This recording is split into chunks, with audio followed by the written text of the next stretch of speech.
Hello, everyone. Welcome to the 21 Hats podcast. I'm your host, Lauren Feldman.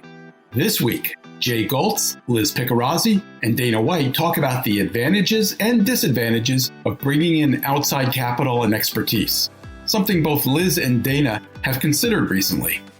I have a background in Russian literature and credit card marketing, says Liz. I'm now a manufacturer.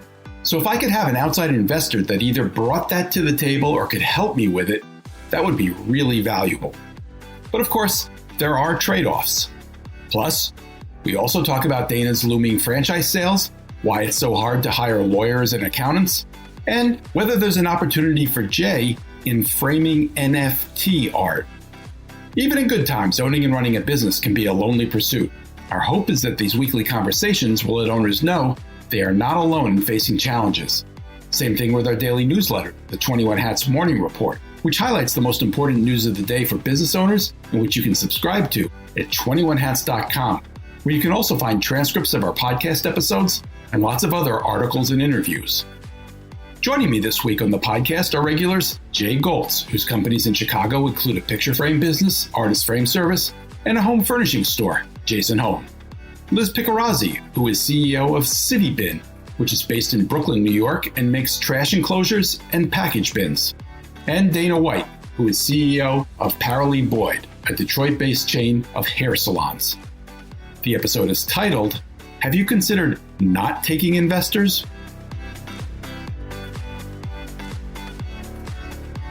Welcome, Jay, Liz, and Dana. Great to have you all here. Dana, this is the first time we've had you here in a while. How are you doing? Bring us up to date. What's going on?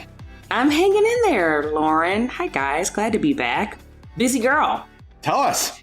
Busy girl. So the Fort Bragg contract has officially been awarded to me. And so we go into our pre-performance. In writing, signed, sealed, delivered? Signed, sealed, delivered, in writing. Think a little bit of blood, too.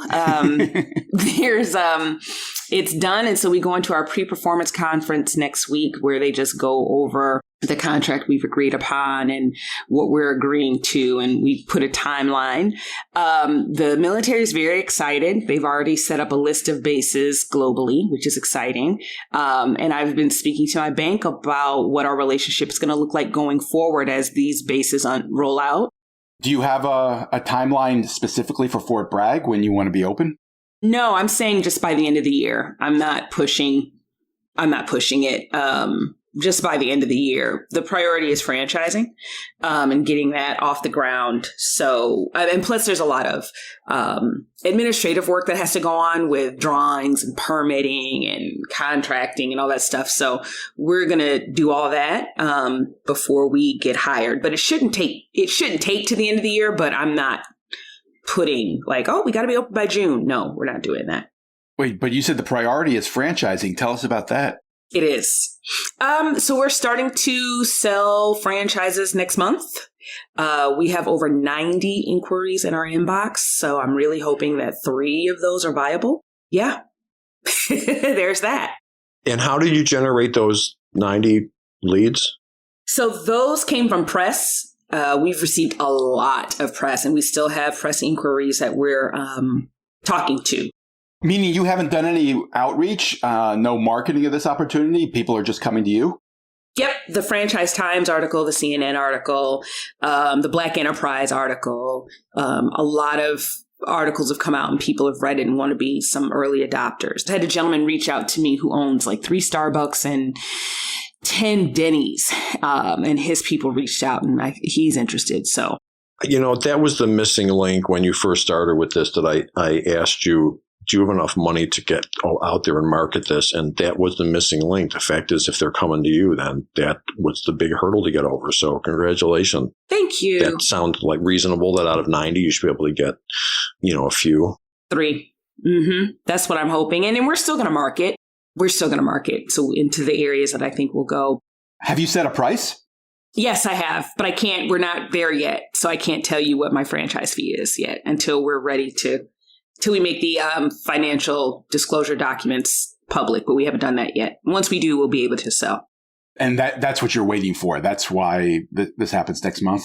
Yes. Yep. And so then there's that. And, still plodding along here in Michigan with Midtown. And, I've always said it's been time to leave. So I have been looking at a location in Dallas, Texas. And I hope to open a salon there by June, July. Why Dallas? Because the market is just ripe for it. And the market research I've done shows, we've got someone who's a salon similar to mine. She opened in 2020.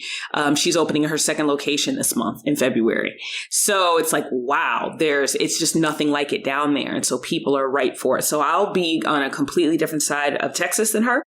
Flew down there, saw the location. The cost to open is minimal because it was already a salon. It was a corporate salon. It was a Great Clips. They left, paid their rent for 2 years. And so the landlords are interested in putting another salon in there, and they're being very generous with TI. So my cost to getting in is going to be significantly less than it was, in Midtown. So I can refocus my marketing. I'm just not interested in putting any more money in Detroit. It's just not here. Between staffing, primarily it's staffing. It's just time to go to another market and really try it out. And we'll see what happens with Midtown. But with staffing the way it is, not saying staffing's not that way anywhere else in the world, but I think it's just really bad here. Did you sign a contract in Dallas? Is that a done deal too? No, we have 4 more locations to look at. I have the top one that I'm interested in. Again, that's the one I spoke of with the Great Clips, the former Great Clips. That's my top one. But the other ones I still have yet to look at. And then that's going to be it. I'm hoping to sign a lease or a letter of intent by the end of February. Wow. So what does this mean in terms of financing these opportunities? You mentioned that you're talking to a bank about the military contracts, but you got a lot going on. Yeah, so the Dallas location, the barrier to entry is so low that'll come from me. But the franchising is already paid for. That's done, except for the marketing piece. There's money set aside for that. In regards to the military option, we're going to go to the SBA, and the military strongly recommends it. They the DOD and the SBA kind of work hand in hand. I've spoken with several banks, and they said when you walk a military contract into our bank, there's a strong likelihood of getting approved. And I said, well, I need that to be a guarantee. What do you all need to see from me in order to make that so? And they let me know what that is. They did say that me being a minority woman and not many minority women walking in with multi-base contracts is going to work in your favor. One bank flat out said, we don't want to be the bank to tell you no. Yeah, we don't want to be the one to tell you no. They actually said it out loud. They said it out loud, but they also said you're not asking for a lot of money. You're not asking for $4 million. You're asking for like $100,000. You're asking for $200,000. So, and you're not asking for it all at once. You're giving us a contract. We're reviewing the contract and giving it to our underwriters. Your credit is good. This is a separate company. They said even if it wasn't, your Midtown location is showing growth from 2019 down 2020, up in 2021, up in 2022 so far. So we're not seeing anything bad. The 100,000 or 200,000 that you mentioned, is that what you're thinking per location? Yes. And we're having that call, the pre-performance conference next week to, hit home what that number is. There's a lot of things I need to go on, concurrently. And it's like we need to know the money amount. But once we know the money amount, we need to start construction. So what's the magic number there? You think you can do $60,000 a month? Yes, I'm looking to do $50,000 to $60,000 a month there because their average when they weren't barely doing anything back in 2018 was $40,000 a month. Okay. In retail these days, no matter where you're at, it's getting harder and harder for the typical retailer who does $20,000 a month to stay in business. Just with the rents and the utilities and stuff, it's that tiny little stores are getting harder and harder to stay in business. And on a military base that's larger than the size of Detroit, I'll be the only salon. They haven't had a salon in 4 years. Wait, didn't you just say that they were already doing a certain amount of business? That was the average before that salon closed, was $40,000 a month. Before it closed 4 years ago? Yes. I've got a question, Dana, about kind of the pace of things with working with the government. So I actually just found out yesterday that we won a government contract. Congratulations. That we have been working for a while. It's going to be a pilot that then could turn into a much more expanded footprint of our trash enclosures all over New York City. But now that this is happening, I have to think about how I'm going to finance that and how long is it going to take. And I know when I start meeting with them in the next couple of weeks, that will become clear. But the initial communication just made it sound like they only pay upon delivery, which is completely not going to work for me. So I'm curious with you that when you kind of found out that this was moving ahead, how soon were those questions answered or clarified for you?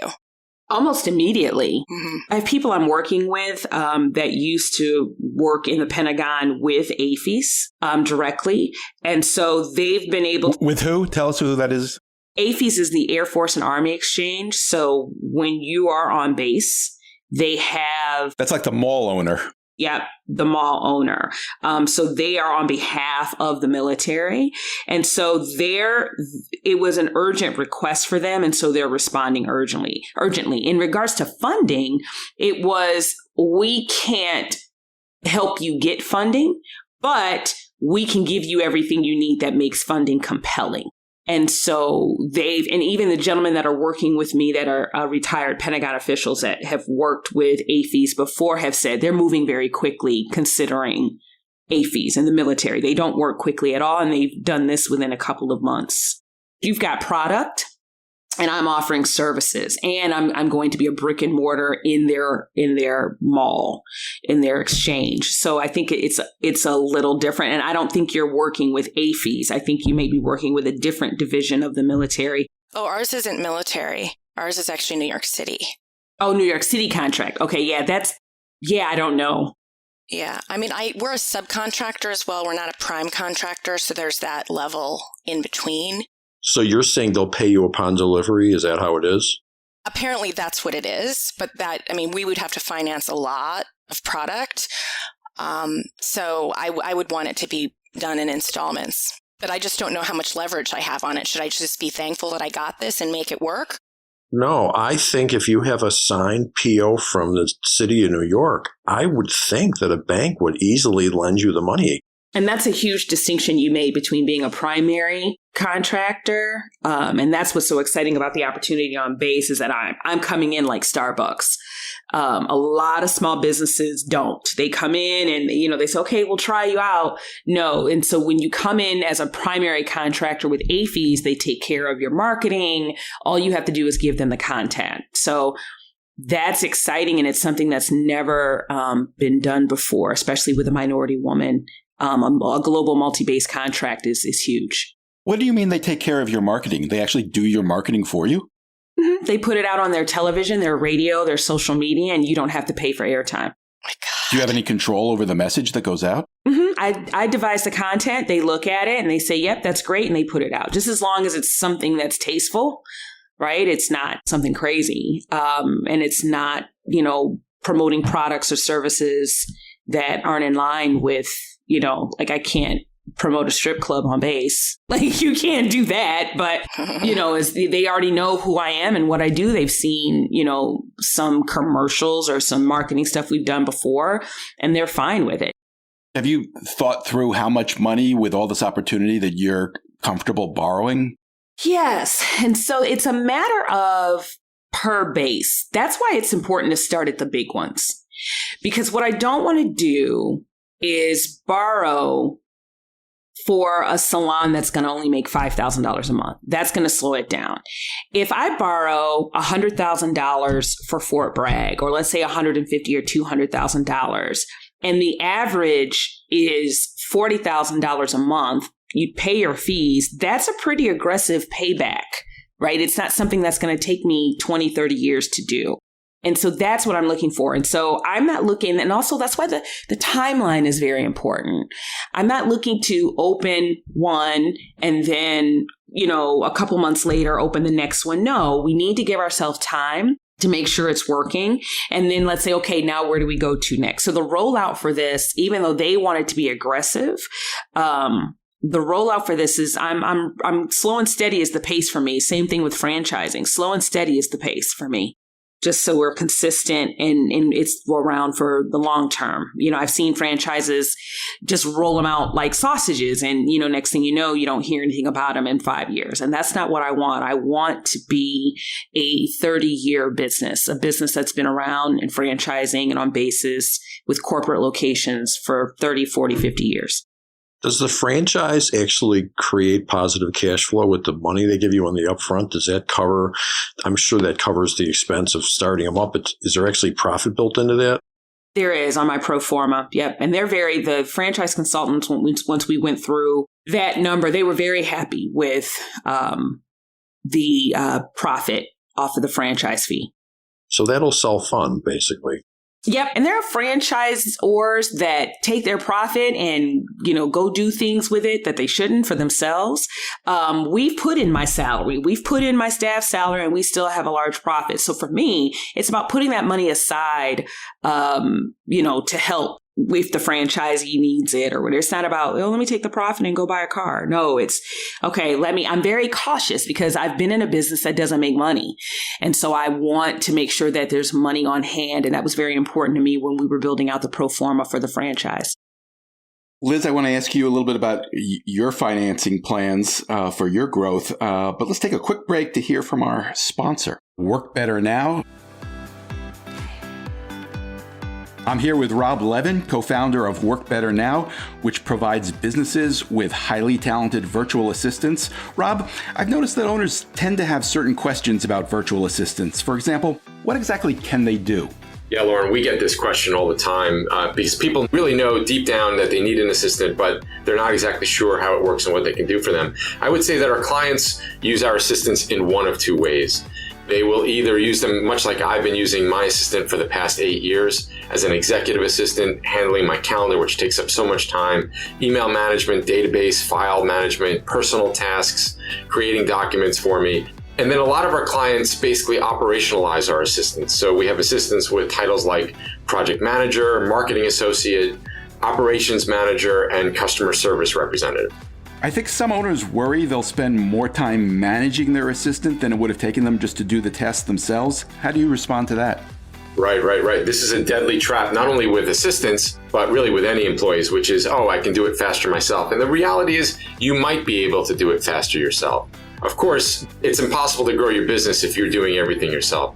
I was very much of a similar mindset. And what I did with my assistant is I basically told him what needs to be done and had them document it. I hate documenting tasks, but I know the processes are so important. Now we have a manual full of my tasks. I only had to tell him once that he can follow time and time again. And if he's out, somebody else can follow. And also think about it this way. If you're a business owner making something like, let's say, $200,000 a year, which is about $100 an hour, you're basically paying somebody to do administrative work at $100 an hour if you're doing these tasks yourself. That makes a lot of sense. What does it cost? The cost is $1,900 a month. And as you know, Lauren, we are offering 21 Hats readers and listeners $150 off per month for 3 months just by mentioning the word Lauren. There are no contracts. Also very important for people to know. Can you promise a return on that investment? If you're not getting a return, something's not going right. All of our clients are not only getting a return with the first assistant they've hired, but many of our clients are now on their second, third, and fourth assistant. Where can we learn more? WorkBetterNow.com. And again, when you sign up for a 15-minute consult, just mention the word Lauren and we'll make sure to give that $150 off for each of the first 3 months. Thanks, Rob. And we're back. Liz, you had already told us in a previous podcast that you're hoping to double your sales this year. What are you thinking in terms of financing that growth? So I have an EIDL loan that I was able to get, and that is actually kind of sitting in account waiting to spend more on marketing and sales, as well as to finance growth from large orders. So I feel pretty good with where I'm at. I shifted away from an SBA. I had an SBA for, I think, 5 years, and I had 3 more years on it at a higher percentage rate. At the time, I thought 6% was good, but when you can get something for 3.75, you're going to take that. So I'm in the EIDL, and, with something like this government contract, I probably will need to go and get more from a bank. We'll see. But those are my financing plans in terms of equity. Last year, Lauren, as you know, I thought a lot about that, and I met with a couple of potential investors. And in both cases, I realized it wasn't a good fit. I think it could be a fit in the future, but I want to grow more. I want to have more established, let's say, government contracts, which I think would be very valuable to an investor. And I also really want to get some of the kinks worked out in, supply chain issues we've been facing. And I don't know if I'm ready for an investor right now, but I am going to kind of primp to be ready for next year. So definitely double sales again, get some of these strategic contracts. I think that could be really attractive. With a couple of investors, if you want to know what kind of went wrong. In one case, I was really excited about the investor because his firm comes from the manufacturing industry. And for me, I saw it very attractive that I could get financing, but that they would also bring the subject matter expertise to the table as a past American manufacturer. That was a stylistic difference. What do you mean? So this investor, potential investor, is incredibly successful. He sold his business a few years ago for a lot of money, and he put it into an investment fund. And now he's investing in other businesses. So the principle of it is really great. It just turns out that, I felt like he had an abrasive personality. Some of the feedback was really delivered in a way that I didn't like, but I will say I did take.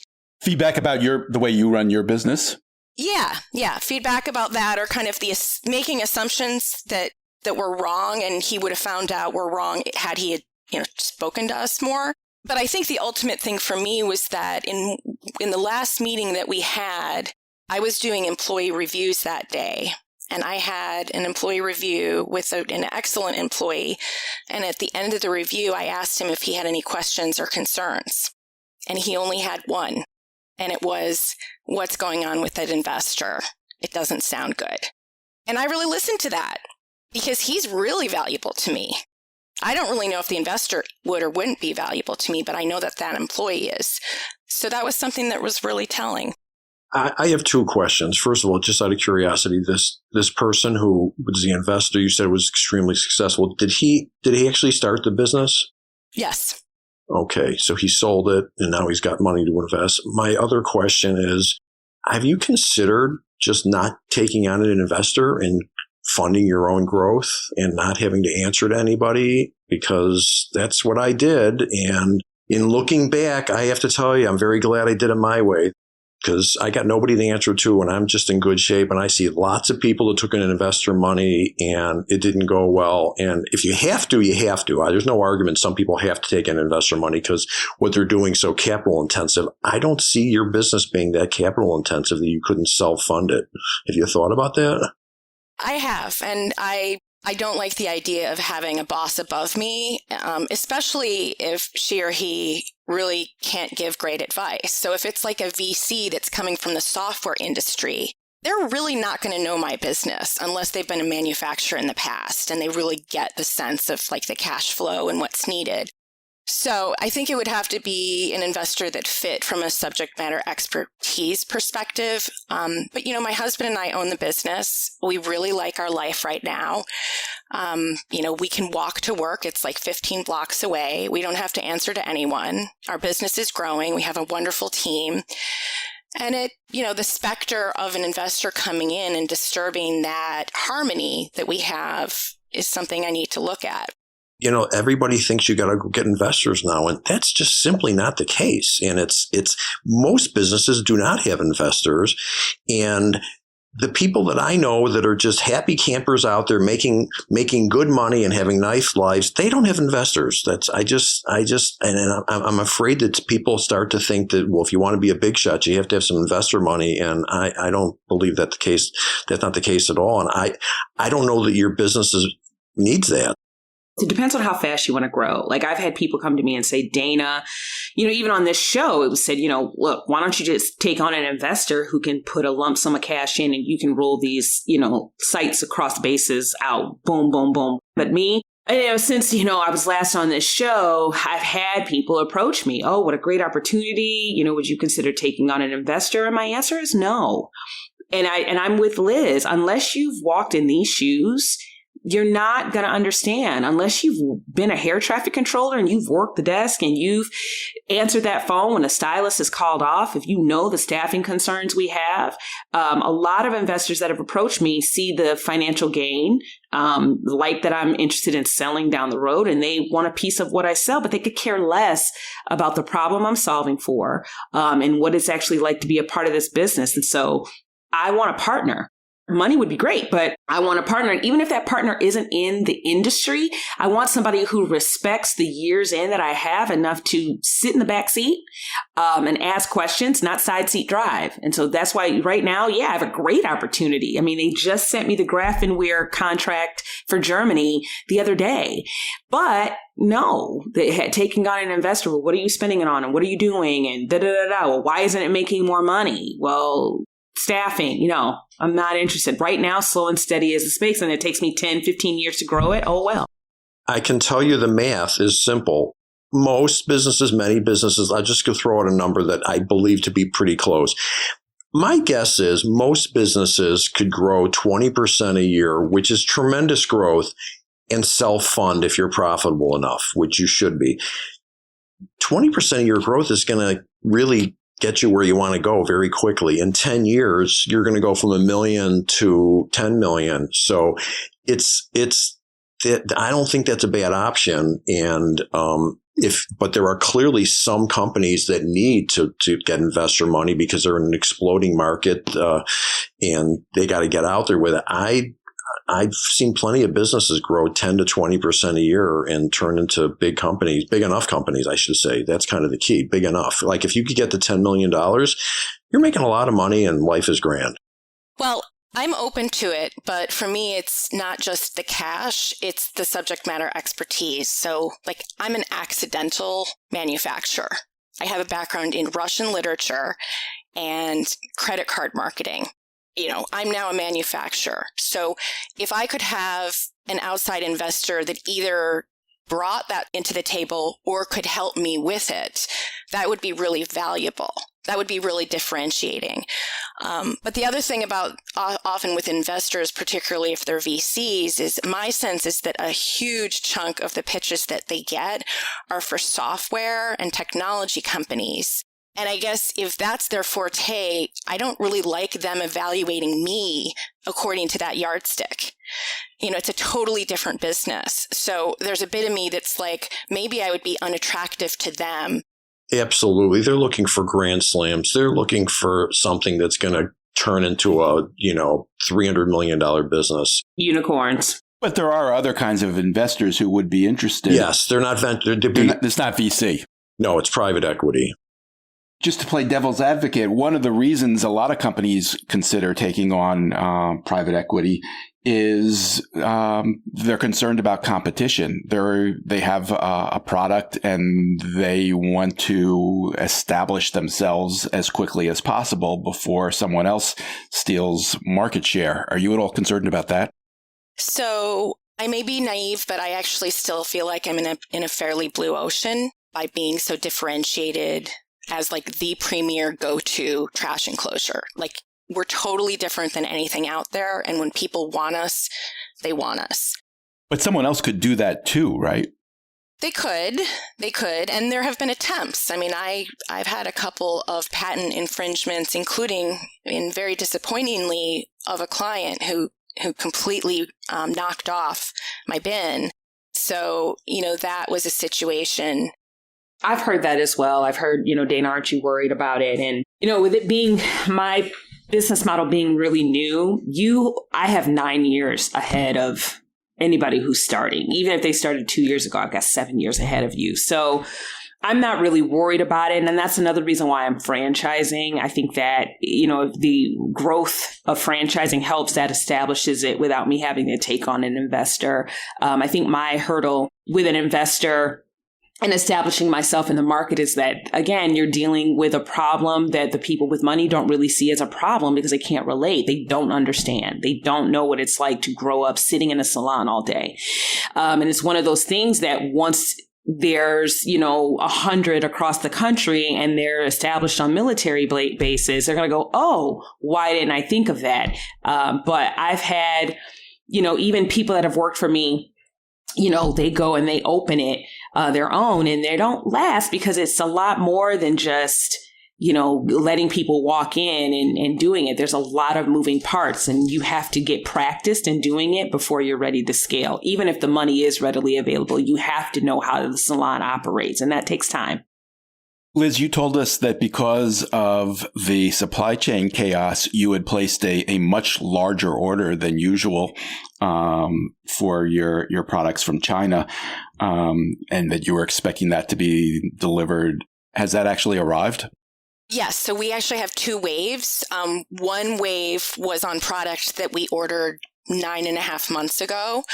And it arrived, and we actually got an additional warehouse in Brooklyn to store all of those. And then we continue to have the warehouse in New Jersey. But the next delivery that we get, which will be in February, that's actually the one that's 3 times larger than any order we've ever made. And so, our supply chain is growing. It's growing more complex. Some of the difficulties with the blockages in the chain are no longer issues. Now our issue is just that our sales are growing, our operations are becoming more complex. Yeah, so those containers have come over, and it's kind of exciting because I haven't felt like I had control over my inventory really ever since I started mass production. It's always been in a warehouse. So I love the idea that it's near us in Brooklyn. Our inventory is our most valuable asset. And we're really excited for our installers to be able to come straight to the Brooklyn way station, pick up product and go in and install it. What do you mean you didn't feel like you had control? What was it that you weren't able to do? I have dealt with a couple of warehouses that behave in an extortionate way, to put it nicely. And they do things like they try to change the price on you when you have stuff coming from the port about to go into the warehouse. One guy would not let me put my product in his warehouse that I had been in for over a year until I agreed to the new terms of pricing, which were over double what we were paying at that time. That happened in April of 2020 at the height of the pandemic. So then that sent me out shopping for new warehouses, which was the most ridiculous thing in the world. We were in lockdown and I was literally trying to find a warehouse. So it was that sort of thing where I felt like there was a power play. Interestingly enough, we're still at that warehouse. We worked through the issues, but that was such a horrible feeling that this thing that for me and my family, that inventory, that's huge. That's cash. Our house is up against that inventory. So if someone behaves in that way, I'm going to view it as a threat and I'm going to find other options. That's funny you say that, because some guy that I knew growing up gave me some really insightful advice about 20 years ago. He said to me, in business, you ultimately have 3 potential enemies: partners, landlords, and banks. And I never forgot that. And you know what? I never had a partner, but I got rid of the bank and I don't have a landlord. So here's a case of you have a landlord problem. So I'm suggesting to anybody that if you could structure your business to where you own the property and you don't have to borrow from the bank anymore and you don't have a partner, you're in a happy place. That's all I can say, because there's not much else that can go that wrong in your business if you don't have one of those 3 things going at you, because a landlord could put you out of business. Finding warehouse space right now is exceedingly difficult. Well, the thing that we're preparing to do within the year is to consolidate everything in one place. So I'm sending 1 rent check a month instead of 3. So right now we pay the warehouse, we pay our office rent, and we pay for a wood shop that we have off-site. So that all adds up. At the place that my business is at Industry City, they would have spaces that could accommodate all 3 of those needs at the same time.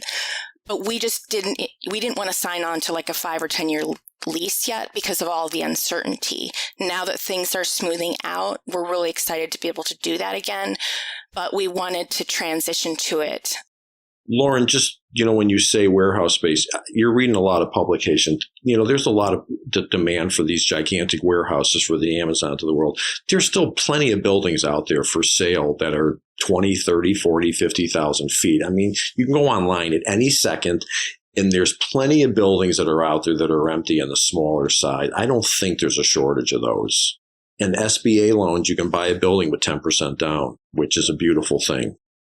Then I would worry, though, that I would be in the warehouse business.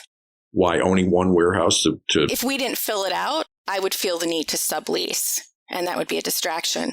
Well, but that's another way of making money and having room to grow into it. Because if you want to grow your business, that's going to be an ongoing problem of outgrowing your space. I mean, I started at 2,000 feet, and now I've got 140,000 feet. And it just, if you're growing, you need more and more space. And the reason I was able to do it is luckily I was in a building that just was an abandoned factory district. And for 20 years, I just kept taking up the space of the people that were going out of business. And then I started buying buildings, and that is going to be an issue going forward. So it's a question of, do you control your own destiny or not? And one way or the other, you're going to have a real estate issue. I'd rather control it than not control it.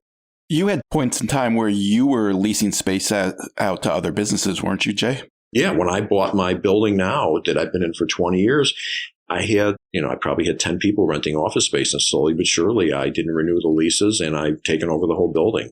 Was it difficult to manage? No, not at all. It's way better than having to continually move your business because you outgrew the space. I mean, it's just not that big a deal to find somebody who needs to rent. So you buy a 40,000 foot warehouse and you've got 10,000 feet left over. There's plenty of people looking for a 10,000 foot space. And the point is, okay, you might think, oh, I don't want to be a landlord. Okay, well, that's fine. But if you don't do that, you're still going to have a problem. So now you're the tenants. You got a bigger problem. I mean, I'd rather be the landlord than, if I've learned anything in business, better to be the landlord than be the tenant. That's all I can tell you. I've seen so many people get into big squeezes because they're landlord. What happened to landlords? Many times they eventually die because they're older to begin with. And then the kids take over, and the kids just want to sell the building, or they want to fight with each other. And it's like a regular ongoing. When I was in my building and it got handed over to the kids, my lawyer said to me, he goes, oh, that's going to go on for years. He was exactly right. The adult children were fighting with each other for 3 years, trying to figure out what to do with the building. And luckily I was able to move out because it became a big mess. Ask any lawyer.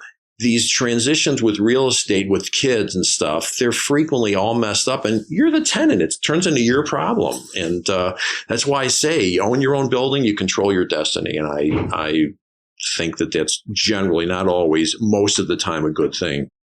Liz, you have that big shipment arriving this month, you said. How long do you think that product will last? How long are you good for? So we have 3 containers coming over. One of them is already sold out. As of yesterday, we ran out of our most popular color, which means no one can have that color until we make another order and hopefully get it in 4 months. And you haven't placed that order yet? Is that for financing reasons or? No, it's because we sold a lot last week, literally. I see. We realized, so I told Frank. Your husband. Yeah, I can't believe we ordered 3 times more than he was comfortable with. And yet we've still sold out by a third, and we have a color running out. And I know that we're figuring it all out, but there was a little bit of a sort of I told you so. I remember at one point over the summer, we were having a fight in our backyard about shipping containers, literally. We were having a fight about the size of our order. You wanted to order more, he wanted to order less? Yes. I basically said, whatever number that you come to me with, I'm going to triple. And I did. And it's because he's new to the business. It's very risky for him. He doesn't look at cash coming in over time, that flow. He only looks at what the bank account is at that moment. And it is terrifying to place a commitment for 3 times what you've normally done when the bank account doesn't look like you can pay for it all at that moment. So the idea of financing future sales, he was getting used to. Is this partially the result of your having more experience as an entrepreneur than he does? Yeah, I think it's partly that. And I feel like I had greater appreciation of how bad the supply chain issues were, because I understood that if we can't get bamboo, then that's going to affect, the factory, which is going to affect the paint thing. And so I understood, even before we really knew how long it would take to get over, that it was going to take way longer than we thought. So I realized that if we didn't place a big order, that we would be perpetually sold out. And so we were sold out for about 4 months, like literally of everything. On our website, it said lead time 14 to 18 months. On some products, we still have that. That must have cost you a lot of sales, I would think. It did. I said, imagine how many sales we could have had if that 14 to 18 week message wasn't on there. So, he gets it now. He had to go through it during a pandemic to really understand that. So how big is your next order going to be? I don't know yet. I'll tell you in a couple weeks. I don't know your husband at all, so this isn't about your husband. I can tell you that part of this is DNA. There are some people, Lauren and I know someone that we've talked to who says, well, he would expand, but his wife won't let him borrow money. I mean, there are just some people that can't handle it. Period. End of the story. There's some people that can't handle the risk of being in business, and I don't know that you can change that. And I'm not saying anything about your husband. I'm not saying that that's the case. But in some cases, there are some people that there's a reason why most people don't own their own business. There is a reason. The biggest reason probably is people can't handle risk. I take risk on stuff I don't think anything of, and other people would be horrified. And it took me a long time to understand that I'm the odd one, not them. I did a speech one time. The guy goes, Jay, how can you grow your business without borrowing against your house? And I just laughed. I go, well, when you figure that out, could you please call me and tell me how to do that?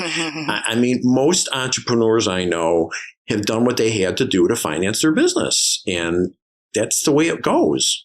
Yeah. And the financial literacy, I mean, I've had 11 years to, work in my 2 businesses and understand, cash flow and whatnot. But he doesn't yet know that. And so like tomorrow, we're actually going to sit down for 2 hours in the afternoon and watch some videos about cash flow statements, balance sheet, and P&Ls, and understand how things flow between them. Because if you're looking at cash flow in that way, you understand that you are going to pay a ton to get inventory, but it's going to be cash. It's going to be an asset. And then you sell that down and it turns into cash again. That is a cycle that I understand now, but I think most people wouldn't understand, and Frank is still kind of getting around to. So like I said, he's going to look at the checking account balance, and then he's going to look at how much the next 3X order is going to be, and that's going to be a freak out, unless we look at the cash flow statement and plan it out and see how the revenue coming in is going to pay for easily that huge inventory that we're purchasing. From my experience of talking to entrepreneurs, they don't know the difference between profit and cash flow. People go, I'm having a cash flow problem. No, you're having a profit problem. You're losing a lot of money. It's not the same thing. A cash flow problem, by definition, truly should be that you're profitable, but the cash is getting sucked up into either inventory or receivables or equipment. And so if you're not making money, that's a profit problem. It's not a cash flow problem. And what you're describing is truly cash flow. So that's smart to go walk through that, because most people do not understand that. They do what your husband, they look at the checking account, and it's not that simple. I mean, and the bank will probably lend you 75% against your receivables. If you have receivables, maybe you don't, which would be best yet. And usually from what I've seen, banks will probably give you 50% on inventory, which could help, or maybe less. They don't love inventory because inventory disappears. That's what they tell me. All right. Well, Liz, please tell Frank that if he wants equal time, we'll figure out an opportunity for him to join us and make his case. He'd love that, and he'd be very good at it. I bet he would. We're running short of time. I want to hit a couple other things before we move on. One is I've been hearing complaints lately from a number of people about just how hard it is dealing with the professional services you have to hire as a business owner, especially lawyers and accountants. And I'm wondering if any of you have struggled with that. It's a problem. My brother-in-law was always my lawyer. I never had to deal with outside lawyers. And at the end of the day, most lawyers are not looking for entrepreneurs' business. They're trying to do business with Allstate or something and get $100,000 legal bills. I found it difficult to find a lawyer who will give their full attention and to a small business. And the accounting firms, I'm looking at what they're, I have a case of, I've been with the same firm for 23 years and we were paying for reviewed statements for 23 years. And it wasn't until my kid got in the business, he goes, Dad, why are we getting reviewed statements? And I said, well, it's for the credit line at the bank. And he said, we're paying $20,000 a year more for those. He said, really? So I asked my accountant, I said, I'm going to get rid of the bank line soon. Why would I want reviewed statements? Well, in case you want to sell the business. I go, yeah, I'm not selling the business. Not bad for him, though, getting another $20,000 a year for it. I mean, not happy about that. Not happy about that at all. So, yeah, I mean, I'm not saying they're all like that, but I think it is a challenge finding professionals that, I don't know what the word would be, that play fair, reasonable, conscientious, dedicated to your business. I don't know. There's certainly plenty of good ones out there. Have you figured out how to identify them? Maybe by talking to other business owners and asking for recommendations, perhaps. I can tell you this. Here's how not to do it, because I've done it. They all take care of each other. That's the nature of the beast. The banks send business to the accountants send business to the banks. And lots of times it's really looking out for themselves. Like, oh, I got to give this guy a lead because he gave me one. I hate to sound cynical. It's not cynical. It's experience. I'm sorry. You got to look out for yourself because commerce before conscience. I mean, if an accounting firm gave a really big account to the bank, I can assure you the bank is looking for somebody to send to that accounting firm, whether it's the right fit or not. Sorry, that's what I've seen. Jay, it's very time consuming to try to find an alternative. So I've had 3 accountants in 10 years, which I'm kind of feel ashamed of, but I don't think you shouldn't be. Shame on them. No, shame on them. I know. That's what I need you guys to tell me, but I'm the common denominator. But, the thing that happened most recently was we knew we wanted to change accountants. I had my operations manager call around to a bunch. We had a bunch of interviews. I think there were 8 interviews. And we could tell that 7 of the 8 accountants seemed to be more focused on service than product businesses. And that makes a big deal with the accounting. And it was very apparent. So what we decided to do was stay with the accountant we were with and tell them the things that we were seeing that we didn't think were right. And, his COGS were completely messed up because they were expensing inventory instead of putting it on the balance sheet. Wow. So we had these waves of huge expenses hitting 3 or 4 times a year. And that was the, payment to our supplier.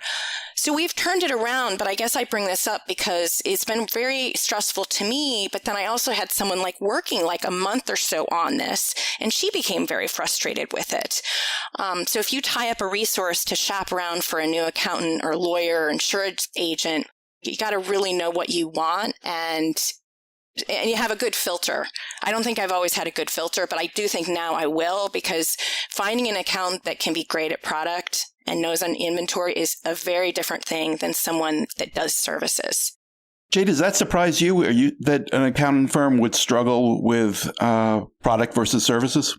I am flabbergasted that they would expense, and when she said COGS, that's cost of goods sold. I am flabbergasted that they would just go take an invoice from a supplier and write it off as an expense versus understanding it went in inventory and taking inventory. That's basic. And I have an accounting degree, which I've never practiced, but I mean, that's basic first class in accounting, for God's sakes. I think the lesson is, you said you're having a filter. The first lesson is, and I had to learn it myself, is stop assuming that all accountants or lawyers know what they're doing and they're great at what they do for your small business. That is a natural thing. People think, oh, he or she must know what they're. That's not the case. I mean, it's shocking, but that's simply not the case. I'm sure you were shocked when you found out that they were expensing your inventory, for God's sakes. Well, just to not completely badmouth them, they would then correct it, but they would only correct it every few months.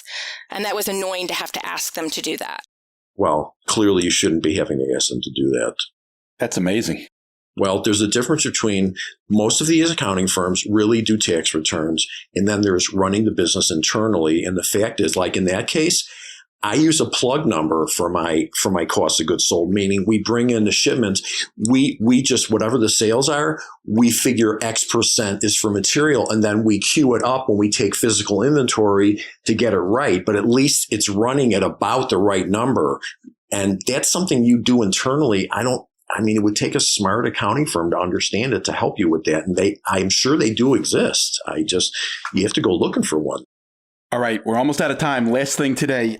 Jay, I got to bring this up. Today in the morning report, I quoted from a story about how buyers of NFTs who are buying digital artwork are frustrated because they can only show it on their iPhone or their laptop, and they want a way to frame it and hang it on the wall. And let me just quote this. Collectors spent $21 billion trading digital art and collectibles last year, up from $67 million in 2020. Jay? This just illustrates we're in the beginning of the end of civilization. This is going to be Planet of the Apes soon. As soon as picture framing goes away, it's just... Wait. What do you mean picture framing goes away? Isn't this an opportunity for you? Well, they're putting it on a screen, on a monitor, so they want to frame, but if you change the picture on the monitor, the frame's not going to match. So they want to do a digital frame on it. I'm not so sure in 10 years that that's going to be taking over the art world, because I still believe in art, in texture and paper and canvas. Well, that may not go away, but people who spend $20 billion on digital art are going to want to do something with it. Yeah, they need a digital answer to it, because what I have is picture frame. So I could say, oh, I'll put a picture frame on your video display, but that frame's not going to go with all the pictures unless you just put a generic frame on there, which, okay, now you're in the trim business. I don't know, Jay. This might be your way to take on a little venture capital. Yeah, I don't think so. You've gotten very creative with, I know you work hard on trying to irritate me at every podcast, but this one really, I have to give you credit. Obvious? This is yes, it is. I'm watching what's going on with that. It's clearly fascinating, but I don't believe that it's taking over the art world, and I don't find any solution that I have for them to take my beautiful molding that makes the picture look 10 times better and makes a package to go stick it on their video screen, and they're going to change pictures every 15 minutes. I haven't figured out, nor am I spending any energy on that. So, all right, I give up. My thanks to Jay Goltz, Liz Picarazzi, and Dana White. As always, thanks for sharing. Wait, don't leave yet. If you have a question or a comment that you'd like the 21 Hats owners to address, send it to me by replying to your morning report or by email at lauren@21hats.com. That's LOREN@21hats.com. Do it now before you forget. And don't be afraid to tell Jay what you really think. He can take it. And if you got something out of this conversation, help us reach more business owners. Tell a friend. Subscribe and review us wherever you get your podcasts. Follow us on Twitter.